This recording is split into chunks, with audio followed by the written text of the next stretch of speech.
for my top 10. Gotta learn from the wise women and men. All my life, like na na na na. For my top 10, na na na na.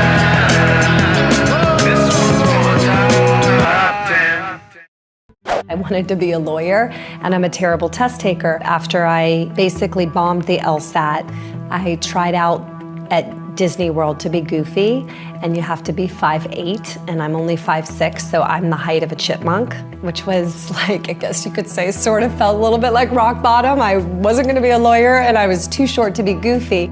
There was a moment when I was selling fax machines door to door, and I was constantly being escorted out of buildings, or sometimes people would rip up my business card in my face, which was a typical occurrence. And one day I pulled off the side of the road, and I literally thought, I'm in the wrong movie. Like, this is not my life. Cut, call the director, call the producer. How did this happen? This is not supposed to be my life. I went home that day and wrote in my apartment, in my notebook, what my strengths were. And the only thing basically in the strength column that I was sure about was sales. And I said, okay, and what can I do with that? And I ended up writing, I want to invent a product that I can sell to millions of people that will make them feel better. And it was 2 years later that I cut the feet out of control top pantyhose to wear white pants to a party. Rule number 2, take a different approach. I think that there's traditional business has been very masculine, and it's been a very masculine model. And so I approach it, and when I say that, when I first started SPANX, I was maybe 3 months in, and I was at a cocktail party, and these 3 guys came up to me and they said, Sarah, so we heard you invented something. And I said, yes, I did. And they said, great. And one guy, pat me on the shoulder and he said, I hope you're ready to go to war. And he said, business is war. And I just remember looking at him and thinking, why? And I went home that night and sat in my apartment, and I sat on the floor and I was thinking about all that was happening, and this risk I was taking, and potentially leaving my job and the secure income, and just thinking, I don't want to go to war. And this voice inside of my head just said, do it different. Like, take a totally different approach. And so I have approached SPANX with very feminine principles, and there's the feminine and the masculine in all of us, and it's all super important. But using vulnerability, really operating off of intuition. If the data is trumping my intuition, I go with my intuition almost every time. So that's not typical in a corporate environment. So those kinds of things that I've done, like being vulnerable with the business. I felt as a consumer, I just felt like companies aren't really talking to me the way that I want them to talk to me. I'm not listening to them, I don't believe them, I don't necessarily trust them. And so when I started SPANX, instead of talking, at my customer, I wanted to talk to them. And I made myself vulnerable. So I joked and said I used my own butt in the before and after picture, but I had felt like companies were operating in this we need to be perfect, and you need to see us as the authority, and you need me, and that's how I'm gonna sell you product. And I was like, hey, I'm one of you. Here's what's happening, here's what it does for me, this is why it works. And it was just a very different approach, and I felt like consumers became really connected and really loyal, and probably part of the reason why SPANX as a brand didn't need to advertise we haven't spent any money on advertising in 16 years because of a lot of it's word of mouth from women sharing with other women. Rule number 3, make the best product. The process of me cutting the feet out of my pantyhose while trying to get the prototype made before I launched it was 2 years. So there was a year solid of me driving in North Carolina on the weekends and at night, or taking time off from work to go and work on the prototype, get it made. I learned so many things that I didn't know as a consumer. It had never dawned on me. That men were making all of our undergarments. So I learned very quickly that the industry had been taking an average waistband size between a small and an extra large and putting the same waistband on every pair. Exactly, that's what I said. I said, that's not working. We're really uncomfortable. And they were doing it to cut cost in production. So I immediately changed that. In a Spanx waistband, a size small gets a small, medium gets a medium, and so on. Makes perfect sense, right? I also realized that they had been putting a tiny rubber cord inside the waistbands that had been there forever. Well, we had made so many advancements in yarns that they no longer needed the rubber cord, but no one had stopped to say, do we still need to put this? So I immediately took the rubber cord out of it. And another thing I learned was the way that they were doing sizing was just so, blew me away. They would figure out a size by putting them on plastic forms. And they would all put it on a plastic form. They had different size forms, and they would stand back with their clipboards and go, yep, that's a size medium. And I'd lean in and I'd go, ask her how she feels. So at Spanx, we put our product on women. My mother, my grandmother who's 90, my sister-in-law, Cassie, I mean, all of my friends, the girls at Spanx, we're testing it on real women. And we want to test it more than 2 seconds to say, yep, that looks like a medium. We have people wear it for a week, wash it, tell us if it rolled, did it move, did it stay in place, how did you feel? Very concerned with Spanx garments and how they made you feel. Rule number 4, don't give up. I went online and looked up manufacturers that made undergarments and hosiery type products. And I called them on the phone and didn't get anywhere, and eventually I took a week off of work and drove around North Carolina begging all of these men, ironically, that were making our undergarments to help try to make this new type of undergarment. I went in unannounced. I had no appointment. So you can imagine how that went. Most of them escorted me out and said good luck. I got a phone call about 2 weeks later from one of the manufacturer owners, and he said, Sara, I have decided to help make your crazy idea. I ran it by my 3 daughters at the dinner table, and they told me I should give you a shot. Also, if you want to learn from other successful women entrepreneurs, check out my 254 Girl Boss series. It's free. The link to join is in the description below. When I was selling copiers door to door, I had a very clear vision of what my life was going to be like. From day one, I never tried to hide that I was the girl in my apartment with the red backpack. Rule number 5, change your mindset. Spanx started way before I cut the feet out of my pantyhose. That's the soundbite in the press that everybody's talked about for almost 20 years. But it actually started fundamentally on when I was 16. I worked on mindset for myself, and I'm such a believer in mindset is almost everything. And it just happened to be a set of circumstances. I was riding my bike with one of my best friends at 16, and she was run over by a car and killed in front of me. And then a few months later, my dad left home, and my parents separated and ultimately got divorced. And when my dad moved out, he came into my bedroom and he handed me a cassette tape series called How to Be a No Limit Person by Wayne Dyer. And he said, sweetie, I wish I discovered this when I was your age instead of the age of 40. And then he moved out.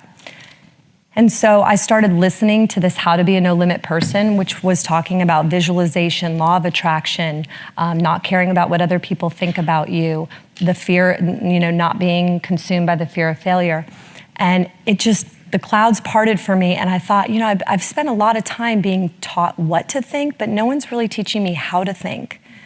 And at 16, that was so incredibly important. So in this digital platform, it's kind of passing on a lot of these insights that deal with mindset that I think is the real reason that Spanx exists. Rule number 6, stand out from the crowd. The packaging. What am I going to do for the packaging? I thought as a consumer, I didn't know anything else. I'd never actually taken a marketing class either in my life. But I knew as a consumer, I was frustrated. I was going into the hosiery departments and everything looked the same. It was the same beige package or the same white package with the same half-naked woman that'd been on there for 30 years. And I couldn't tell what I was buying. So I said to myself, I'm going to do this different. I want it to be my favorite color, red. No one had ever done red in the hosiery space before. I wanted to be bold, stand out. I knew that if I got a chance to be on the shelf with no money to advertise, it had to jump out and say, I'm new, I'm different, try me. So I put 3 animated, illustrated cartoon women on the package, which had also never been done before. There had only ever been photography on these hosiery packages. I was working on it every night after work on my friend's computer. She had just finished graphic design school. So I would come home and we would sit side by side, and I was cutting out lips and eyes, and I was very, excited about how to make it design-wise. I wanted it to feel like you were buying a present for yourself instead of a commodity that we dreaded. Rule number 7, redefine failure. Growing up, my dad used to encourage my brother and me to fail. So at the dinner table, he would actually ask us, what did you fail at this week?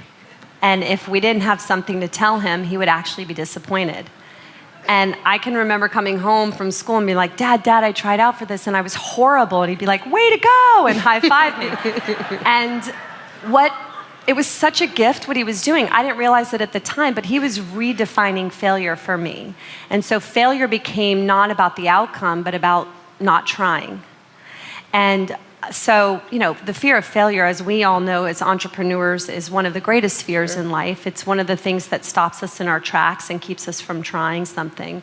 And so I incorporate that in my philosophy at SPANX. We celebrate failures, we talk about them, we have oops meetings where I'll announce the oops that I have, and sometimes we have fun with it. We'll even attach theme songs to our oops and we'll play them in front of the whole company. But I think it's just so important to try to get the people that you work with to take risks and to be entrepreneurial and not live in a place of, I want to protect my job and feel like I'm not safe if I make mistakes. Rule number 8, ask questions. Many aspiring entrepreneurs, even in this room, struggle to find their initial idea.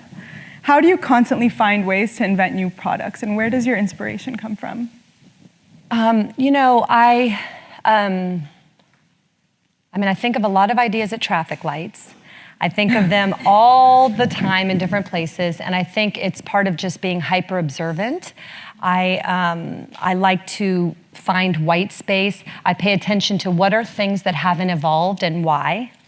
There's certain things in our society that updates itself and changes and constantly, and then there's certain things that it's not. And so I'll ask myself questions all day, every day. It's just the way my brain works. I could even be looking at a table and be like, why is the table like that? When was the table first created? Is that the actual best design for a table? Or could there be something different?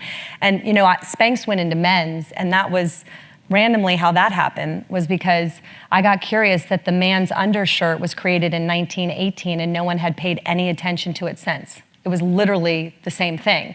And so I just, talked to my brother and my husband about it, and their undershirts, the neck stretched out, or they were boxy and bulky underclothes. And I thought, I'm just gonna add a little bit of Lycra to the cotton undershirt for men, and so the neck won't stretch out, and I'm gonna taper it in at the waist. So ideas come to me like that. Ideas clearly, are, clearly I love it. I have my assistant, who's my right hand, Lisa. She's been my right hand for 16 years, can attest to this. But I have 99 pages. I don't know why it's 99, but she told me the other day it's 99 pages, single space typed of ideas. I need one more idea. So I think of ideas constantly on airplanes and car, talking to somebody, and I email it to myself, and then I just keep them and log them. Rule number 9, do your research. Okay, so I've written the patent, I'm submitting it. I have the prototype, I'm getting it almost perfect to where I want it to be. I gotta come up with a name. So I had been writing down on scrap pieces of paper for that entire year really bad names. In my car, on a plane, pulling off the side of the road. And finally, I narrowed down my thinking on what I wanted to name my invention by this. I recognized that the two most recognized names in the world at the time were Kodak and Coca-Cola. So I started playing with them in my mind. Why are they the two most recognized names in the world? What do they have in common? And they both have a significant K sound to them. And I actually had read that the man who started Kodak liked the K sound so much that he put the K in the beginning and the end of the word and started playing with letters in the alphabet to come up with the word Kodak. I also knew that Coca-Cola had such a strong K presence to it. And I have a bunch of friends that are stand-up comedians, and it's just this weird trade secret among comedians that the K sound will make your audience laugh. So it was determined. For good luck, my invention was going to have the K sound in it. And I added it. I decided, okay, once I decided that, I was clearer on my thinking for the name, it came to me while sitting in traffic in Atlanta. I got very lucky. I was sitting there and just the word SPANX came across the dashboard, and at the very last second, I went home and I knew it was right, and I changed the KS to an X at the last minute because I had done research that made-up words do better for products than real words do, and they're also easier to trademark. I didn't tell one person the name. I got on uspto.gov, which stands for United States Patent and Trademark Office.gov, which was my best friend at the time. I was always on that website. I did a search. I entered my credit card, and for I think $250 or $300, I hit send, and I owned the name SPANX. A month later, I got it in the mail. And rule number 10, the last one before a very special bonus clip, is embrace adversities. The biggest hurdles for me as a woman in business were also my greatest strengths, and that was being underestimated. Many times in the journey, being underestimated made it harder for me to get the men in the manufacturing plants to take my ideas seriously or to even give me a chance. But it was also a real competitive advantage for me growing the company. I continue to really embrace the being underestimated as a woman, and I've been able to stay true to the feminine principles in leadership and throughout growing SPANX.